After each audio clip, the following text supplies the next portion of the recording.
New England had the parameters of a trade in place with San Francisco. That wasn't the issue, but they weren't getting a great vibe here as they tried to conduct communication with Brandon Aiyuk and his agent. And the longer it went on, the worse they felt about it. And eventually they said, what are we doing here? Let's just focus in on the young receivers that we have. They feel like they're excited about them. And rather than go ahead and give up a huge amount of compensation to the 49ers after or before going ahead to give up what would be a big contract to Brandon Aiyuk that he didn't seem overly receptive about getting, they said, we're just going to stand pat and stand down. And so the Patriots have bowed out, and they will not be pursuing any further trade for Brandon Aiyuk. Good Sunday to you. Welcome to the pinnacle of sports entertainment, KJ and Lyons. 617-779-7937. Text line 37937 here on WEEI. John, that's Adam Schefter on ESPN earlier this week explaining why Brandon Aiyuk has now become the third bigger receiver, big-time receiver one, that says no to the Patriots. And I ask you, why is that? Hey, KJ, I think it's a combination of reasons here, right? And we've talked many times about free agency across all sports, but especially the NFL. And I've always said there are two things above all that generally motivate free agents to sign somewhere: winning and money. Now, some guys prioritize the money. Most do. Some prioritize the winning. Some, it's a mix of both. And I think with these receivers that have said no, specifically Aiyuk, and then you can even put Calvin Ridley a few months ago in that basket as well. You look at the Patriots right now, and maybe they can offer you the most money. It sounds like they did for Aiyuk, or at least they were, right there with the most money offers. But it's not a situation where you look at and you come in and you say, all right, I'm going to have a chance to go deep in the playoffs. There's an uncertain quarterback situation there. Now, we could sit here and have faith in Drake May to be the future of the franchise, but if you're a guy like Aiyuk and you look around the league and let's say one of your options is the Cleveland Browns, just say, well, Deshaun Watson at least has a proven track record of being a good NFL quarterback. I know he was injured last year. So you look at the Patriots and say, well, yeah, maybe I'll get paid there, but I can also get paid in Cleveland. I can also get paid in Pittsburgh. I might even get paid in San Francisco. And all those teams have better offensive situations than the Patriots right now and better chances to make the playoffs as well. And I think ultimately for me, my opinion, I think for Aiyuk, that's what it came down to. John, watch this. Maybe the Patriots missed the ball by not taking Marvin Harrison Jr. Now, because here, look, Aiyuk said no to the most money. I mean, probably $2 or $3 million more than what his market is, right? Yeah, if they had given him $32 million, Calvin Ridley said. Calvin Ridley says no. Okay, and you're like, all right, I get that. Maybe because you're coming out of Florida and the tax situation, you go to Tennessee. There's no state tax there. Maybe you want to keep more of your money. I think Massachusetts is going to have to, because this is an expensive place. And I think for some of these players, they're like, what am I getting in return? Do I see other people like myself, other than just other sports athletes that are living here? And if you say the answer is no, then you're like, I might not be going there. And then, of course, DeAndre Hopkins, which I thought was personal with him and Bill O'Brien, just kind of a way to stick it in Bill O'Brien's face to see him one more time just to say no. But now you almost have to say the wide receiver is really the only spot left on the football field where you're talking about high-end player, high maintenance. You know what I mean? Like superstar player and superstar money really now lies only in the wide receiver and the quarterback position. The running back position is completely changed. Now, I would ask, if they're not coming when you're asking for the most, what free agent is going to come here that's a superstar, even if the quarterback situation is somewhat settled in 2 years? I don't see anybody coming. And I would put Hopkins in a different boat than kind of Aiyuk and Ridley, just because better than what was here. That was the situation with Hopkins. And I won't argue that. What I'm saying is new regime, right? New head coach, new GM, all that now. And you've had these two guys just in the last 4 months or whatever, 5 months since March, both say no to you with high money offers. Now, maybe the Titans offered a little bit more money for Ridley than the Patriots did, but with Aiyuk, it really seems like from all reporting, they either had the most money or at worst were a close second. But $32 million. Yeah, and that would have made him a top 3 highest paid receiver in the league. So you offer him the most money. And again, look, if you're Aiyuk, you can look around and say, well, I could get, say, $30 million from the Browns or 29 or 30 from the 49ers, but get to the playoffs, potentially go deep in the playoffs, so get playoff game checks,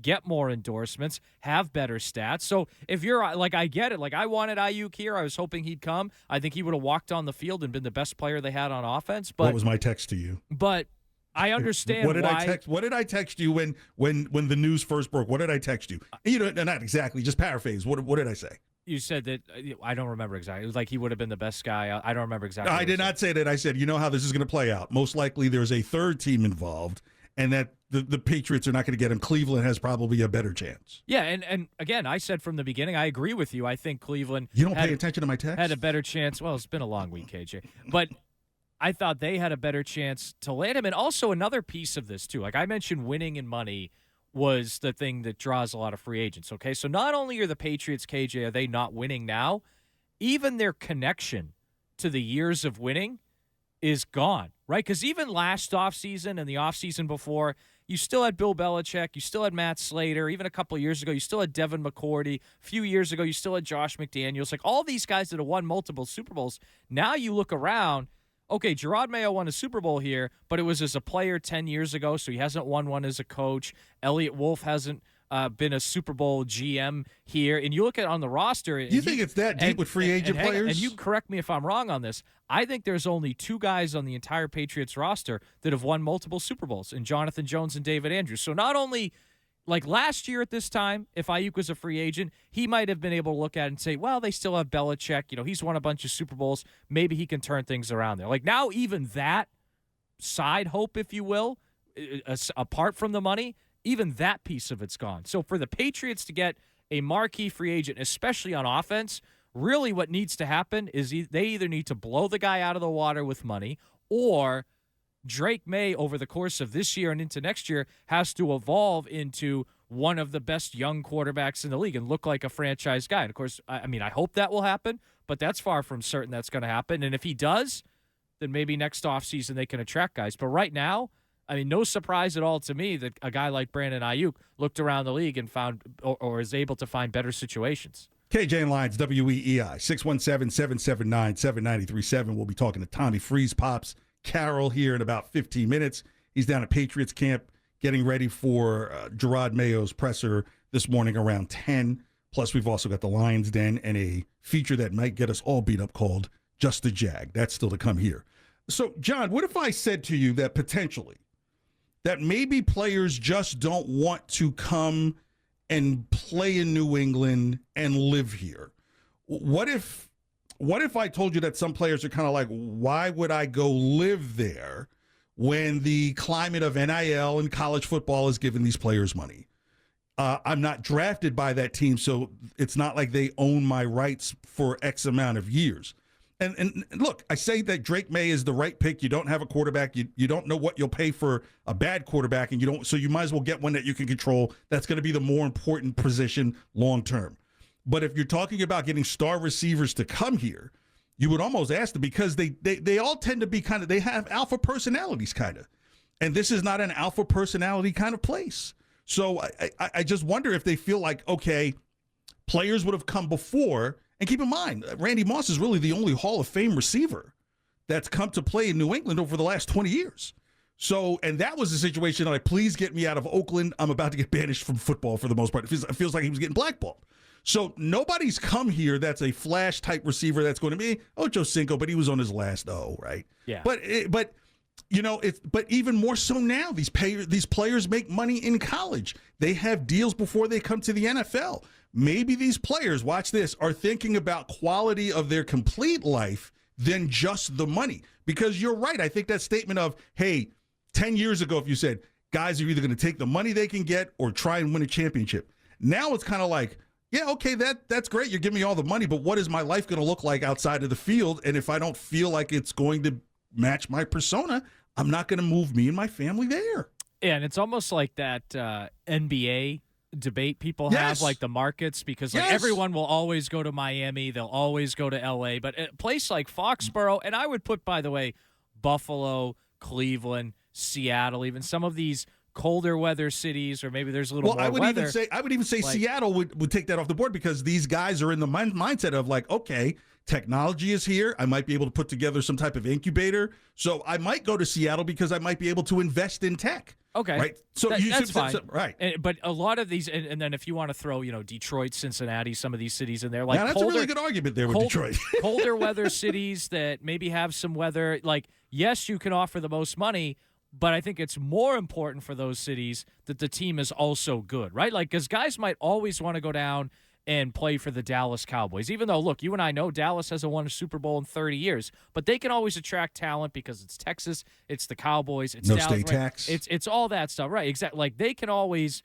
attract guys like that. And I know that's just one example, but like the 49ers can always attract guys, even when they're not good. A team like the Patriots, yeah, you can offer the most money, but if you're offering the most money and a team like Cleveland, who is better than you with a more shored-up head coach and quarterback situation, is only $1 million or so off, the player very well is going to probably go to Cleveland because that's a better situation. Even Pittsburgh, right? Like, I know there's been a lot of debate this week.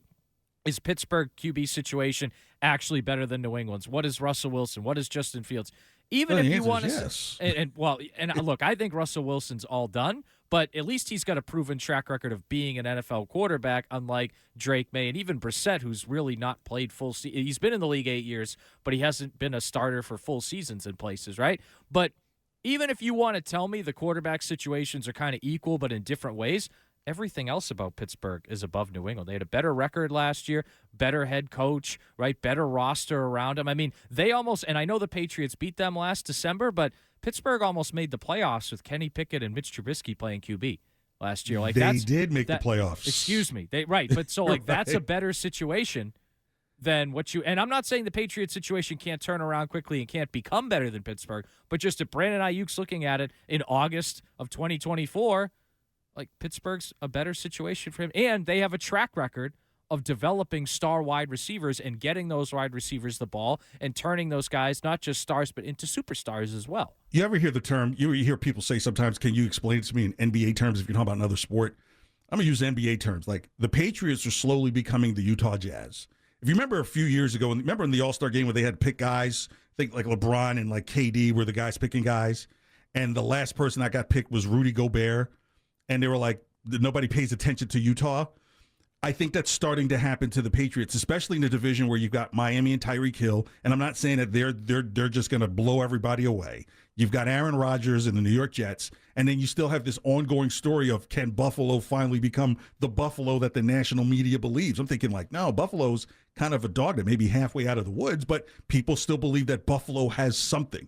So when you're the last story in your division, and then when you look at that Carolina game on Thursday night, you're like, gosh, this might be what an actual regular season game would look like between these two teams. So I'm concerned that, like, when people, this is now when you ask, was it Brady or Belichick, right? Because now the question is, who is it that got people here to play, right? Because that's the problem now. So there's no Brady, there's no Belichick, but nobody's coming. Right, and if you've got Aiyuk in front of you, he says no. Even with Calvin Ridley, didn't he mention something about maybe his girlfriend, about living up here? Robert Kraft said it was his girlfriend, but I think it was actually his wife, not his girlfriend. But point being, that was the thing. So if that's coming out, then that's telling you that they're making family decisions, not just player decision, family decisions to not come to New England, and you have to ask yourself why. 617-779-7937. Text line 37937. KJ and Lyons just getting started. We're here at 12:30. But right now, time to trend with Jacob Lassiter.